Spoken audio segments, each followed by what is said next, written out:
C'est l'heure de la plus grande production du pays. Vous nous suivez de partout. Éduc Presse, le magazine du peuple. Nous avons un système éducatif qu'on a hérité des colons. Si on veut aujourd'hui trouver des femmes, c'est arrivé quand, M. Gérard Lumbo? C'est arrivé au moment où la RDC fait face à ses agresseurs. Nous suivre vendredi à 15h juste, samedi 9h pile et lundi à 11h40 sur Canal+, au 356 et sur TNT au numéro 13. Si on veut aujourd'hui trouver des femmes valables et compétentes, ils vont chercher, ils vont trouver. Le chef de l'État bien dit, on ne veut plus répéter les erreurs du passé. On ne peut pas aussi nier en totalité, à 100%, qu'il n'y a pas eu d'efforts qui ont été fournis. Ou si aujourd'hui, on nommait Paul Giresse ministre, ton passé de mannequin va sortir. Je n'ai jamais été mannequin. Éduc Presse, au-delà de l'actualité.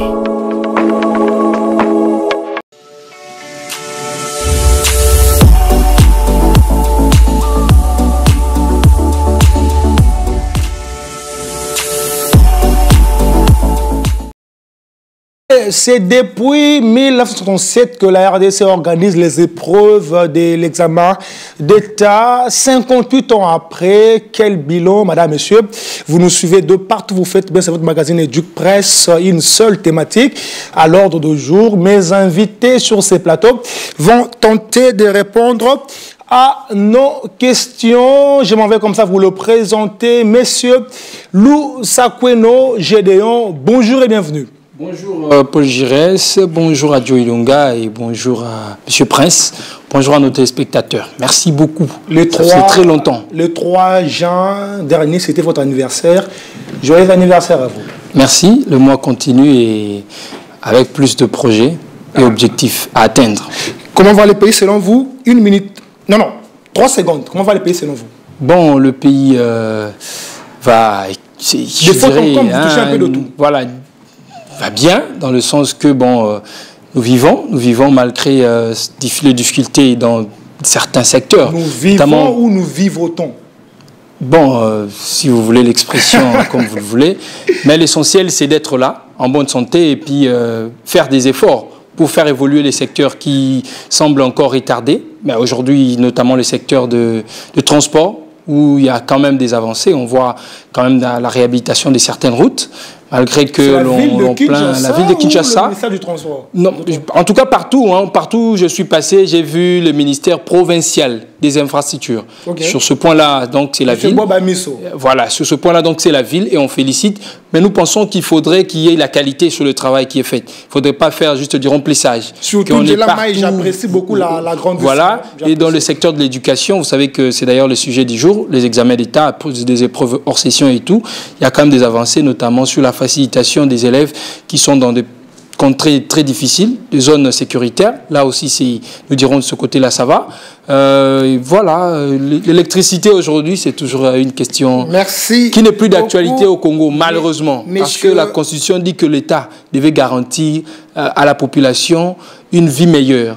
Mais sur ce point-là, c'est comme si on a exclu cette question de la lumière en RDC. Merci beaucoup, M. Gédéon Lussakweno. Je précise que vous êtes secrétaire général de la coordination estudiantine à l'IFASIC. Voilà. L'UNICIC. UNICIC aujourd'hui, IFASIC. Voilà. ISTI, IFASIC, UNICIC. Monsieur Joe Ilonga, bonjour et bienvenue. Merci beaucoup, Paul Giresse. C'est toujours un plaisir de répondre à une aussi grande invitation et surtout de partager ce plateau avec autant d'intelligence. Joe Ilonga, comment va le pays selon vous? Magnifique. Le pays se porte bien, le Congo va mieux. Attendez, quand vous dites que le pays se porte bien, vous vous focalisez sur quoi précisément? Je vois là où le président Félix Antoine Tshisekedi a trouvé le Congo. 6 ans après? 6 ans après aujourd'hui, si on dresse un bilan de la vie générale, le bilan est largement positif dans énormément des secteurs, puisque nous sommes dans une télévision de l'éducation. Dans le secteur de l'éducation, la réussite est totale, avec des réformes phares. On va en parler d'ailleurs, c'est la thématique du jour.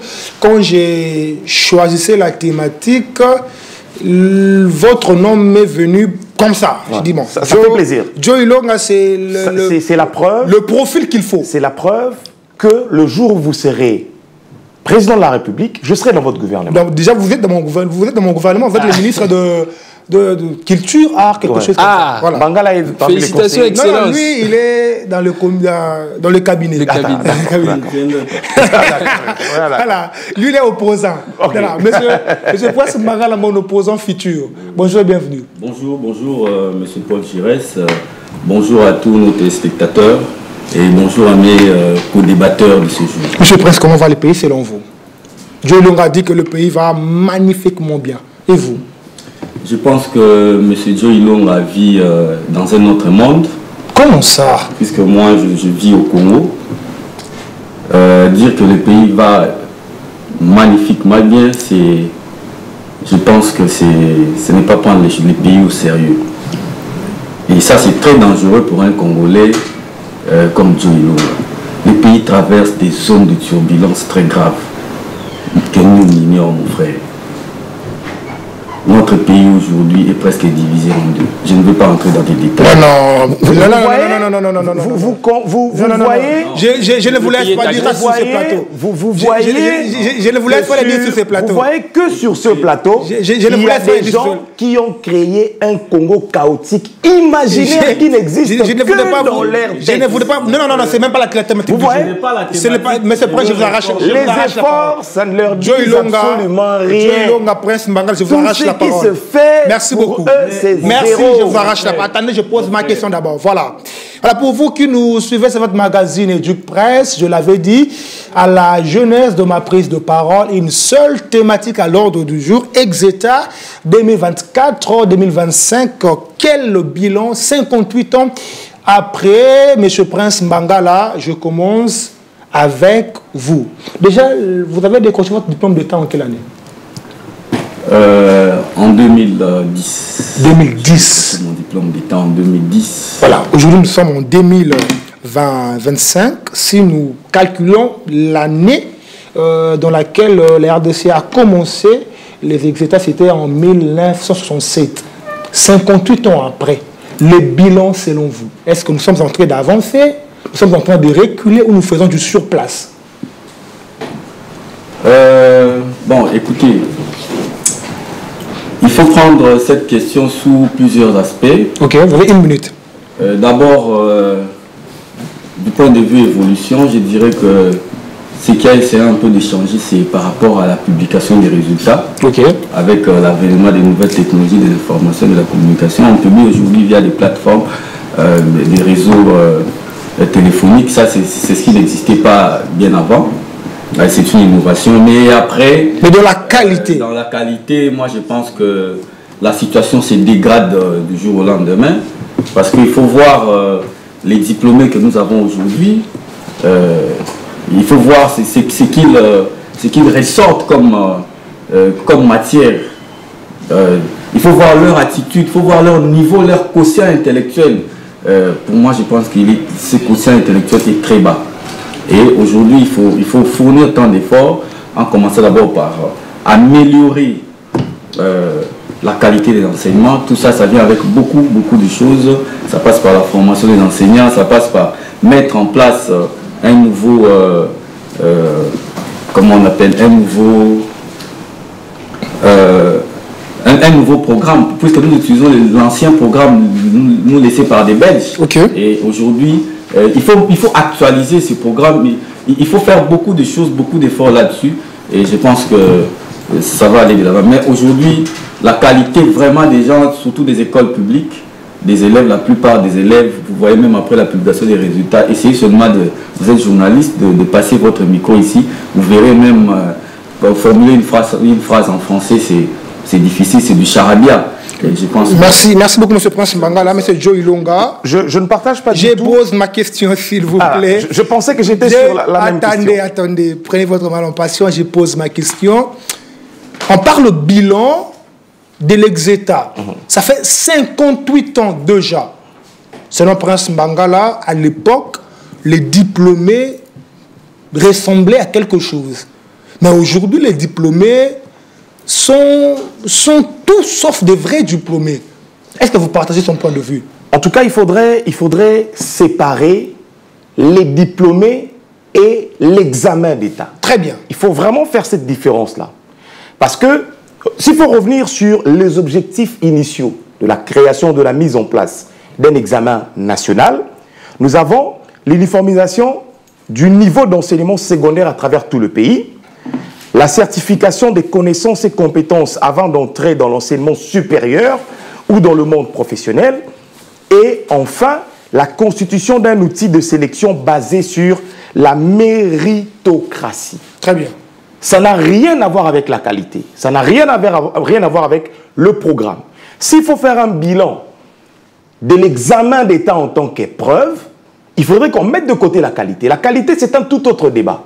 Je voudrais essayer de recadrer un tout petit peu les choses. Aujourd'hui, il y a énormément de l'évolution en ce qui concerne l'examen d'État dans son ancien format, de manière initiale, jusqu'à aujourd'hui, il y a énormément d'évolution. J'ai apprécié. Tout à l'heure, il a parlé de l'intégration des outils des nouvelles technologies. Les nouvelles technologies de l'information et de la communication dans la correction. Ça, c'est une innovation qui va arriver cette année. Mais au-delà de la correction, mais il y a aussi dans la publication qui est déjà arrivée depuis plusieurs années. Okay. Il y a aujourd'hui l'intelligence artificielle, vous avez tous vu. Ici à Kinshasa, capitale de la République démocratique du Congo, siège de l'inspection générale de l'enseignement, la Minieta, en charge de l'éducation nationale et de la nouvelle citoyenneté, inaugurait toute une salle d'intelligence artificielle. Ce qui va permettre une correction rapide. En 1970, il fallait attendre des mois et des mois avant de connaître les résultats de son épreuve. Avec comme conséquence, justement, il y avait certains élèves qui commençaient l'université ne sachant pas s'ils ont réussi ou pas. Mais grâce à cette correction assistée par ordinateur, grâce à ces modes de publication, ça permet aujourd'hui de connaître son résultat un peu plus rapidement. Et grâce à l'intelligence artificielle aujourd'hui qui est intégrée de manière partielle, en tout cas que les gens ne se trompent pas, la correction ne se fera pas exclusivement grâce à l'intelligence artificielle, mais il y aura aussi l'apport de l'homme. Donc, ça sera une correction de manière partielle. Ça va permettre de gagner du temps. Vous savez, quand il faut travailler avec la machine, il y a toujours des conséquences fâcheuses, des conséquences néfastes. Bien sûr. Vous ne voyez pas que l'apport de l'intelligence artificielle dans la correction des épreuves, ça peut un tout petit peu endommager. L'intelligence artificielle utilisée au niveau du ministère de l'Éducation nationale et des nouvelles technologies et nouvelles citoyennetés, excusez-moi, oui. Pour la correction de l'examen d'État, c'est conçu pour corriger ces examens-là. Ok. Ce n'est pas du made in DRC. Ce n'est pas une première. Il y a plusieurs autres pays à travers le monde qui utilisent l'IA comme support de correction. C'est-à-dire, j'ai parlé tout à l'heure d'une correction partielle. L'apport de l'homme n'est pas exclu. Le jugement humain n'est pas exclu dans la correction. Donc, s'il faut parler de la qualité, on trouvera un autre jour pour parler de la qualité de nos diplômés. Donc, on peut dire aujourd'hui, 58 ans après, il y a de l'évolution. Il y a énormément de l'évolution en ce qui concerne l'examen d'État en tant qu'épreuve. À part la publication, la correction, le côté, la rigueur dans les centres. La rigueur, Dieu. La rigueur. On ne va pas jeter en pâture tous les efforts fournis par Dieu, vous parlez de la rigueur. La rigueur dans les... Vous êtes très actif sur les réseaux sociaux. La rigueur. Vous voyez les vidéos. Vous n'allez pas prendre de cas isolés pour le faire porter sur une nation comme la République démocratique du Congo. C'est des cas isolés. Merci beaucoup, M. Joe Ilonga. Monsieur Gédéon Loussa-Koueno, déjà votre exéta, votre examen d'État, votre diplôme d'État, vous l'avez obtenu en quelle année? 2019. Très connu ici. Récemment ici. À l'Athénée de la Gombe. Le célébrissime à l'Athénée de la Gombe. Récemment ici. Je pense que quand j'ai fait ça, il site, il était derrière. C'était lui, il était derrière. Ah, on va garder les images. Au cas où il devenait, on va sortir. Voilà. Monsieur Loussa-Koueno, 58 ans après, la RDC organise les épreuves certificatives de l'examen d'État, le bilan. M. Prince Mangala a dit que nous avons régressé. M. Joe Ilonga reste égal à lui-même. Il a dit nous avons vraiment avancé. Une avancée exponentielle. Et vous, que dites-vous? Moi, je serais très équilibré. En tout cas, je serais très équilibré, partant d'un schéma un peu plus analytique. On vous écoute. Ici, M. Prince a parlé notamment de problèmes des diplômés, la qualité des diplômés aujourd'hui qui ne répondent pas d'après lui. Donc il parle de la qualité aussi de l'enseignement. Mais il met de côté les avancées sur place, notamment grâce à plusieurs réformes qui ont été mises en marche au niveau du ministère de l'Éducation nationale et de Nouvelle Citoyenneté. D'ailleurs, hier, j'ai abordé cette question dans une conférence. Okay. Aujourd'hui, nous sommes plus dans l'ère activiste. Donc les gens sont plus des activistes. Les attitudes des activistes, c'est condamner, ignorer les efforts qui sont fournis. 58 ans après, nous devons nous dire des vérités. Aujourd'hui, nous sommes à l'ère du numérique. Aujourd'hui, nous connaissons les défis qui sont liés autour des examens d'État. L'amélioration des conditions salariales des enseignants. Il faudra mettre ça à l'intérieur. Pourquoi? Parce que ces enseignants-là, quand ils sont motivés, ces inspecteurs-là, quand ils sont motivés, ils vont bien faire leur travail. Je crois, la semaine passée, la Mineta... Ces prouesses sont venues avec la gratuité, vous voulez dire?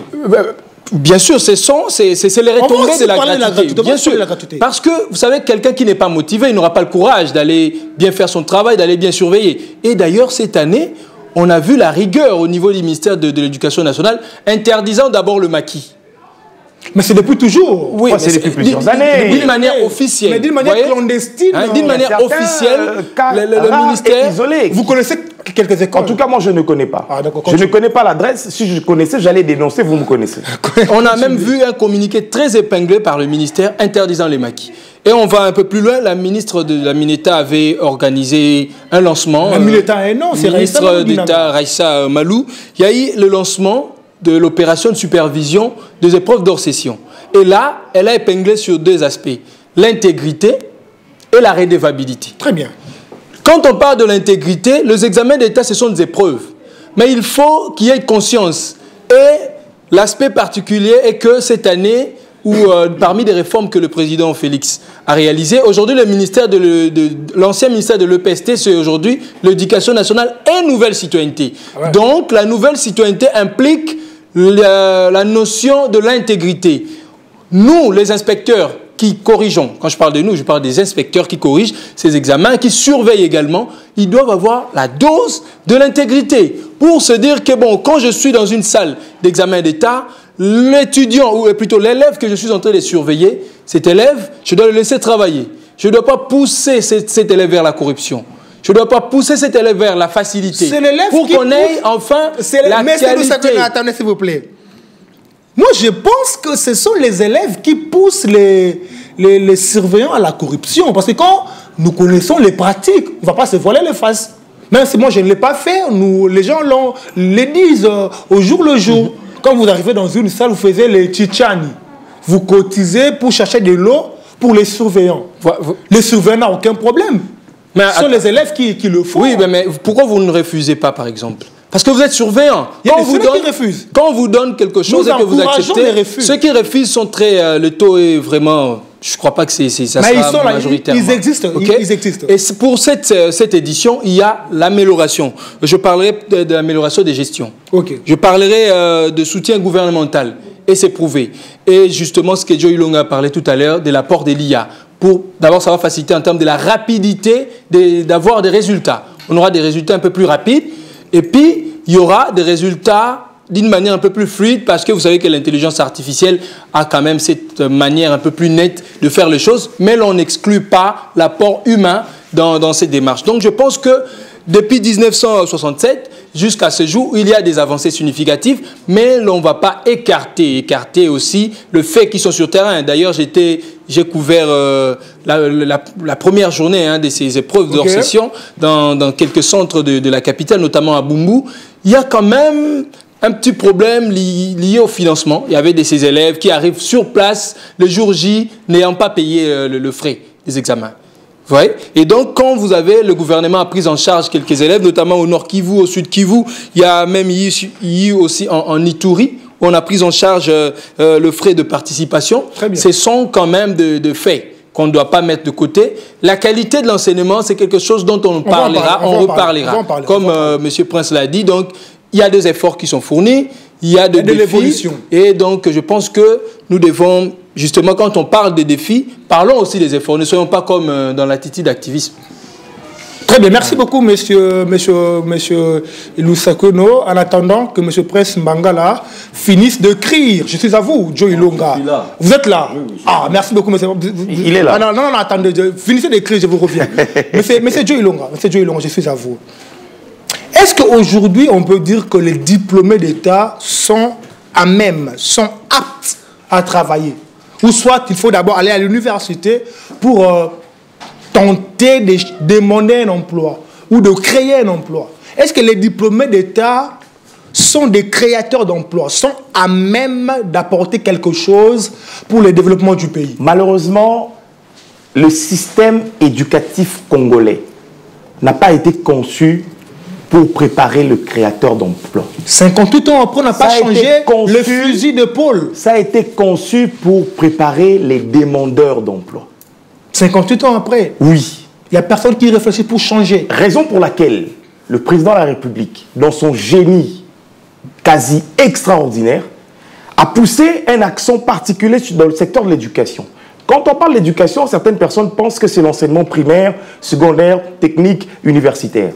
Mais il y a aussi la recherche scientifique dans tout ça. Et puis la formation professionnelle. L'ESU et la formation professionnelle. Qu'on en parle de moins en moins. Qu'on parle de moins en moins. Mais ça fait partie aujourd'hui des ministères clés qui peuvent permettre à ces élèves de pouvoir, après avoir quitté l'école, de créer leurs propres entreprises aujourd'hui. Mettons un accent un tout petit peu sur les différentes filières que suivent les élèves. Voilà. Très souvent, c'est par influence. Le métier de conseiller pédagogique. Ça existe toujours. Ça existe. Remettons ce métier-là sur la table. Il est toujours pris en compte. Pour nous poser justement cette question-là. Un enfant que vous constatez avoir des talents de menuisier, comment vous allez constater cela? Si et seulement si, pendant tout son cursus scolaire, vous ne lui avez jamais mis en contact avec le bois. Comment vous allez le savoir? Comment vous allez le découvrir? Mais ceux qui font de la biochimie, maths, physique, bon, biochimie. Les gens qui sont censés orienter ont une lourde responsabilité pour pouvoir détecter les hommes de métier et les envoyer vers des centres de formation qui peuvent nous permettre de gagner du temps et développer le pays. Parce que quand on dit souvent les diplômés ne sont pas aptes, les diplômés ne sont pas aptes, posons-nous la question sur base de quoi nous disons cela. Parce que dans notre subconscient, nous pensons que quand on sort de l'école, nous devons faire l'université, après vous allez aller demander l'emploi. Donc nous allons juger vos compétences par rapport au fait que vous avez demandé ou pas, de manière correcte, un emploi. Ou vous n'êtes pas capable d'écrire une demande d'emploi. Mais cet élève que vous pensez être incapable de rédiger une demande d'emploi, est-ce que vous vous êtes posé des questions sur ses autres compétences? Très bonne question. Malheureusement, dans notre pays, certaines personnes ont tendance à dire non, ceux qui font la technique n'ont pas souvent tendance à être trop littéraires. Mais c'est aussi vrai. C'est aussi vrai. Si tout le monde se dirige vers tout ce qui est droit, vers tout ce qui est médecine, vers tout ce qui est science ou scientifique, quid des métiers en République démocratique du Congo? Parce que la plupart des diplômés, c'est des jeunes qui ont encore le sang chaud, qui ont une forme de passion. Les conseillers d'orientation ont une grosse mission. Le conseiller pédagogique a une grosse mission aujourd'hui. La République démocratique du Congo fait face à plusieurs défis, notamment le développement dans tous les domaines. Sans l'apport de métiers, nous ne ferons rien. Moi, je pense, je vais militer pour que l'on institue... Qu'on vous donne le ministère de... Non, non, en tout cas, je n'ai pas dit. Mais si ça venait, ça serait une très bonne chose. J'aurais Bangala comme conseiller. Ok. Je ne viendrai pas. Il viendra. Il est l'opposant de tout le monde, Bangala. Il est l'opposant de tout le monde. La gratuité de l'enseignement, aujourd'hui, la mayonnaise a fini par prendre. Rendons aussi gratuit tout ce qu'il y a comme apprentissage au métier. L'INPP, par exemple. Rendons gratuit tout ce qu'il y a comme apprentissage. Le froid, le bois, tout ce qui peut permettre à un enfant qui sort fraîchement de l'école à être apte sur le marché de l'emploi. Viabilisons ça. Merci Malheureusement, quelqu'un qui a fini en électricité négligeons pas. Moi, j'ai vu des enfants qui ont fini à Kitomesa, par exemple, qui sont capables de faire une installation dans une maison. Ils sont capables de le faire. Mais l'encadrement qui suit après. Merci beaucoup, Joe Ilonga. Monsieur Prince Mbangala, je pense que vous avez fini d'écrire. Vous allez maintenant répondre à ma question. Martha Bombembi, je pense que Monsieur Prince Mbangala a fini d'écrire. Il a fini. Je suis avec vous. Je suis avec vous. Vous savez vous-même, vous avez les stylos, les papiers. Est-ce qu'aujourd'hui, on peut dire que le système éducatif RD congolais produit des étudiants, des finalistes capables d'affronter la vie, capables de développer les pays, capables de faire avancer les choses, de monter des start-up, capables d'être des entrepreneurs? Est-ce qu'on peut dire ça aujourd'hui? Mon frère, je vais te dire quelque chose. Mes co-débatteurs ne m'ont pas bien compris au départ. Là, il va se faire comprendre. Mais maintenant, je pense qu'ils m'ont rejoint. Après mon intervention, ils m'ont rejoint dans tout ce que moi j'avais dit. Vous me posez d'abord la question de savoir quel est le bilan 58 ans après des examens d'État. Lorsqu'on parle des examens d'État, il y a les acteurs qui participent à ces examens d'État. On voit d'abord les élèves.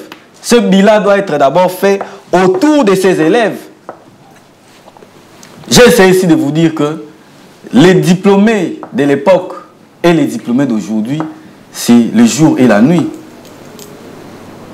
C'est pratiquement le jour et la nuit. J'ai essayé, bien que mon temps était imparti, j'ai essayé de vous expliquer pourquoi nous en sommes là. Parce que nous ne voulons pas évoluer. Nous ne voulons pas évoluer. Pourquoi? On ne s'est jamais mis, on ne s'est jamais assis pour réfléchir qu'est-ce qu'il faut faire pour sortir de ce système éducatif nous laissé par les Belges. Parce que ça ne correspond plus avec les enjeux de l'heure.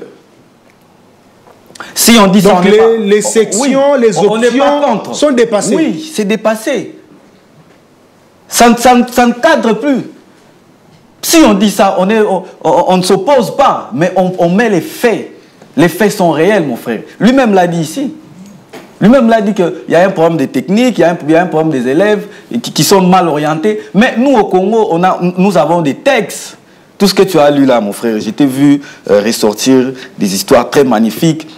C'est ceci, cela. Mais oui, ce sont des textes. Mais la praticabilité de ces textes-là. La praticabilité de ces textes. 58 ans après. C'est la même matière. Monsieur le Prince, répondez à ma question. Non, j'allais d'abord répondre. C'est la même matière. 58 ans après, c'est la même matière. Ce sont les mêmes choses. Et aujourd'hui, sauf des écoles où on paye des minervats très élevés, des écoles bien organisées et tout, où les enseignants sont... Mais allez-y dans une école à Kimbanse. Non, évitez de communes, vous comprenez. Je ne vous permets pas de dénier. Il y a des très bonnes écoles à Kimbanse. Il y a des très bonnes écoles à Kimbanse. Je vous interdis de dénier les écoles de Kimbanse. J'ai comme l'impression que je ne me fais pas comprendre. Non, je vous interdis. Il y a des très bonnes écoles à Kimbanse. Attendez. Écoutez-moi, mon frère. Écoutez, attendez. Hein? Je vous interdis de dédaigner les écoles de Kimbanse. Je ne dénigre aucune école. J'ai donné un exemple, comme je pouvais dire, il y a des écoles à la Gombe. Mais pourquoi dire c'est 9 fois la Kimbanse? Il y a beaucoup de gens qui ne suivent à Kimbanse là-bas. Écoutez, mon frère, ce n'est qu'un exemple parmi tant d'autres. Je vous donne alors à Kipataratika, à mon village. Voilà. Vous comprenez?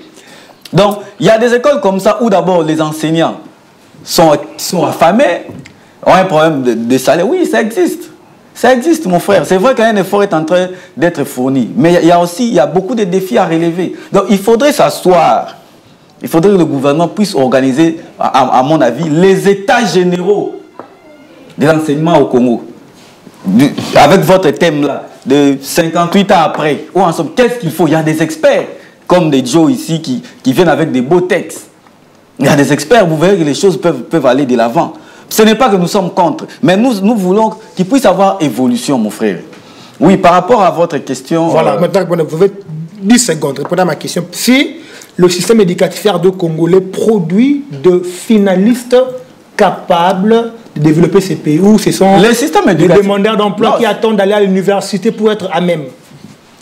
Je dirais que c'est une question très complexe, puisque d'abord, le secteur d'emploi dans notre pays est un secteur très compliqué.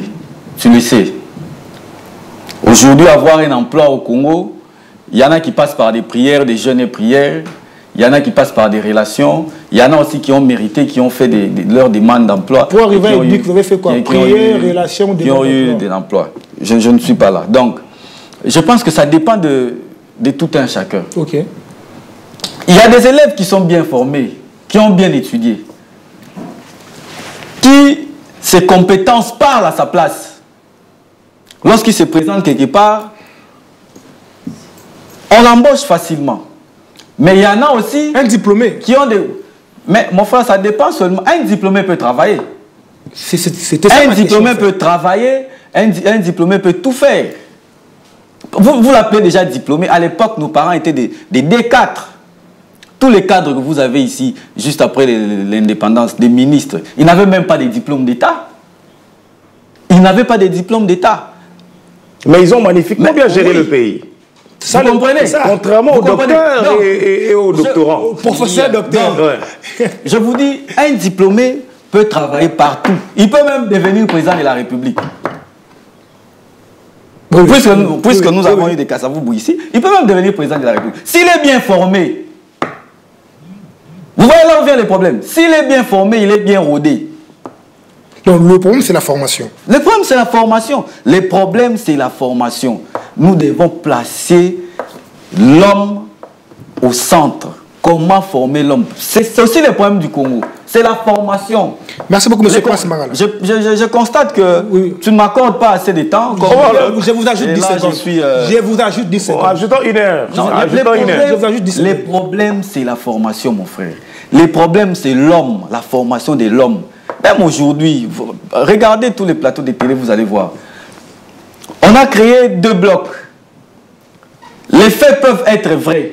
Mais puisque j'appartiens à un tel groupe, je prends parti pour ce groupe-là. Mais ce n'est pas le cas, pas le cas ici. Ici, nous sommes église. Non, l'examen ici, c'est aussi le cas avec Joe. Vous voyez? Donc, c'est un problème très sérieux.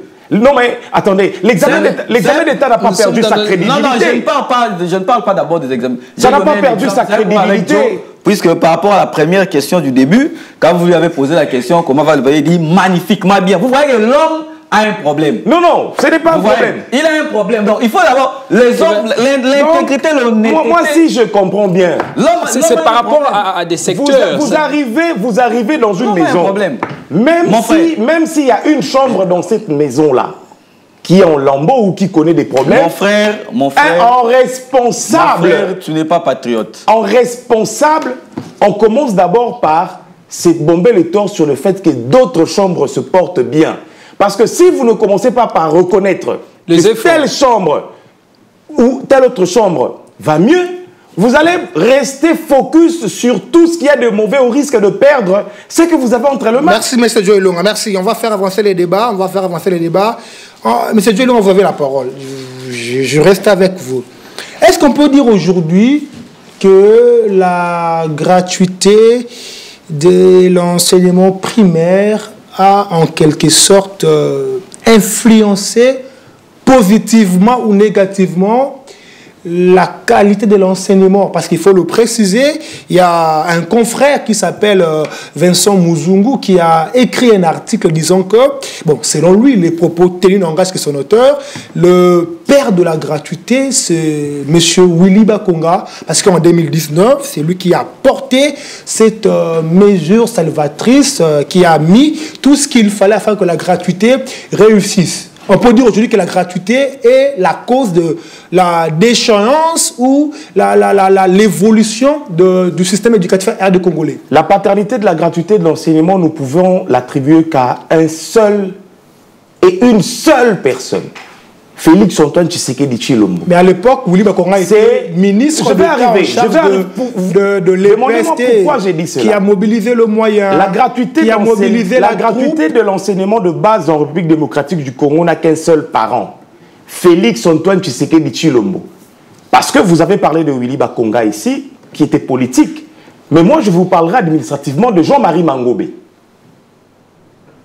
Administrativement parlant, les politiques décident, l'administration exécute. Mais si les politiques donnent des mauvaises décisions... Dans l'exécution, l'impulsion a déjà été donnée par le président de la République. Les grandes lignes. On ne reste pas sur le nom. La vision, ce qu'il voulait, comment il voyait ça. Le dessin, l'architecte de la gratuité de l'enseignement en République démocratique du Congo s'appelle Félix Antoine Tshisekedi Tshilombo. Mais les exécutants...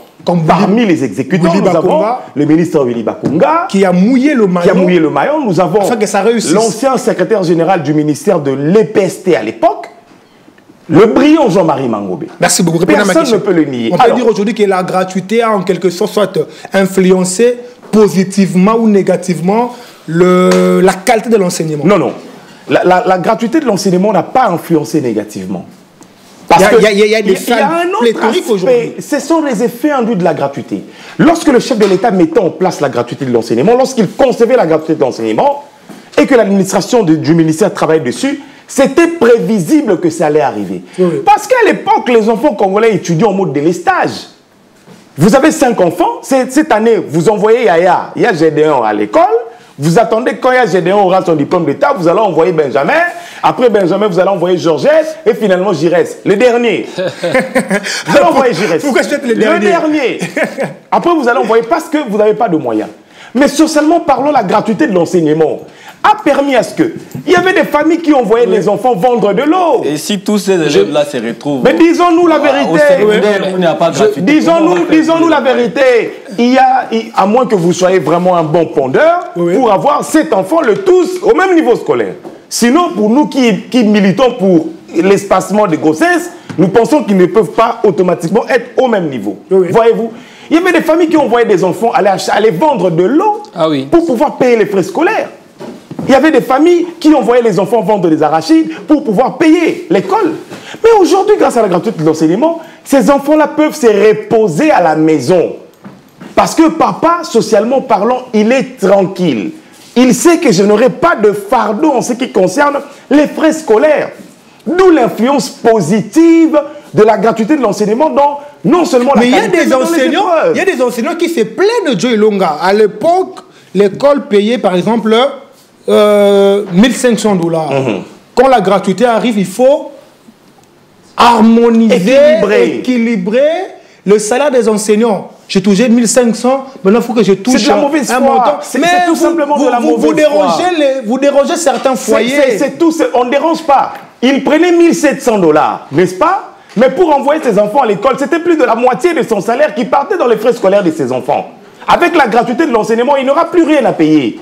Les effets induits de la gratuité aujourd'hui, ça a permis de remettre dans le circuit scolaire des millions d'enfants. Face à une question qui revient très souvent, j'aimerais... Vous chutez par là. J'aimerais vraiment qu'on remette ça sur la table et que l'on se mette d'accord une fois pour toutes. Parce que c'est trop bête de poser cette question-là sur des plateaux télé. Combien d'écoles ont été construites à Kinshasa depuis l'arrivée du président Félix Antoine Tshisekedi Tshilombo à la tête du pays? Attendez, vous savez ce qu'il faut pour créer une école? En quoi la question est bête? En quoi la question est bête? Je vais y arriver. 3 secondes. Vous savez ce que ça demande pour mettre en place une école? Vous dites qu'il faut créer de nouvelles écoles parce que dans les salles de classe, on retrouve un nombre pléthorique. Mais vous savez combien de salles de classe ont été créées dans ces mêmes écoles pour désengorger certaines salles de classe? Une école ne se crée pas comme une boîte de nuit ou comme ta terrasse à Matongé. Je n'ai pas de terrasse. Ah, tu n'en as pas? Non. Là où je t'ai vu, je pensais que c'était à toi. Je n'ai pas de terrasse. Heureusement que c'était pas à toi. Et je ne reste pas dans les terrasses. Et heureusement que c'était pas à toi. Heureusement que c'était pas à toi. Bon, j'ai confondu. J'ai confondu. Une confusion, voilà. Une confusion. C'est-à-dire, posez-vous la question sur les nombres de salles de classe. Parce que aujourd'hui, il ne suffit pas de dire on construit une école, mais il faut un personnel derrière. Il faut un personnel, il faut des enseignants, il faut le membre du bureau, notamment les enseignants assis, qu'il faut recruter. Heureusement qu'au ministère de l'Éducation et de la Nouvelle Citoyenneté, à travers le projet PEKIP, il y a un recrutement légal des enseignants. Merci beaucoup, Dieu plus connu. Merci beaucoup, Dieu. C'est-à-dire, aller dans les écoles de Kimbantseke et chez vous, en Batakoulou, vous avez dit. Merci beaucoup, Dieu. Merci. Voyez la viabilité de ces écoles. Merci beaucoup, il y avait des écoles qui avaient 10 salles de classe, qui n'arrivaient pas à contenir ces élèves. Ces écoles ont aujourd'hui 30, 50 salles de classe qui peuvent facilement permettre aux enfants Merci beaucoup.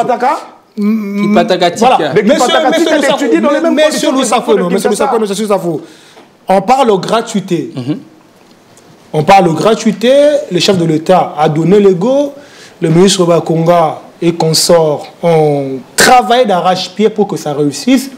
Aujourd'hui, certaines personnes disent que la gratuité a en quelque sorte dérangé la qualité. Votre commentaire? En tout cas, mon commentaire ne sera pas personnalisé. Joe Ilonga parlait ici d'un problème administrativement parlant, c'est le président Félix Tshisekedi, l'architecte de la gratuité. Mais que dire de la Constitution de la République? Juridiquement parlant, s'il parle administrativement parlant, moi je parle juridiquement parlant. Très bien. Ce n'est ni Félix Tshisekedi, ce n'est ni les non-cités. Qui a mis en place? C'est la Constitution de la République. La Constitution de 2006 a prévu... La volonté politique. La volonté politique. Il y en avait, non? Là, il ne faudrait pas personnifier. Pourquoi ça n'a pas été mis en place? Dans certaines provinces, on va vous dire que la gratuité était mise en place. Tu as entendu parler de ça? Laisse-moi finir. Je finis. Continuez, l'État nous est imparti. Juridiquement parlant, la Constitution avait prévu la gratuité de l'enseignement. Et le président Félix est venu appliquer. Et ça, on loue. Son impact. Donc, l'impact aujourd'hui, je pense que l'impact est positif. Parce qu'il y a l'amélioration au niveau de la qualité. Et c'est vrai que la gratuité... la qualité. Oui, c'est-à-dire les travaux sont menés sur terrain pour améliorer la qualité actuelle de l'enseignement. Oui. La gratuité a permis l'intégration de plus de 7 milliards d'élèves aujourd'hui à rejoindre l'école. Et ça, c'est très important. 7 milliards. 7 milliards. Vous êtes à combien? Non, attendez, il m'a mis le chiffre. S'il vous plaît, laissez-moi terminer. On tombe dans l'agitation qui fait perdre la matière. Merci beaucoup. Ne tentez pas de me contredire. J'étais en train de dire la gratuité a permis l'intégration à l'école de plusieurs élèves. Voilà. Okay? Et donc, aujourd'hui, il y a les efforts qui sont menés sur terrain pour améliorer cette qualité-là.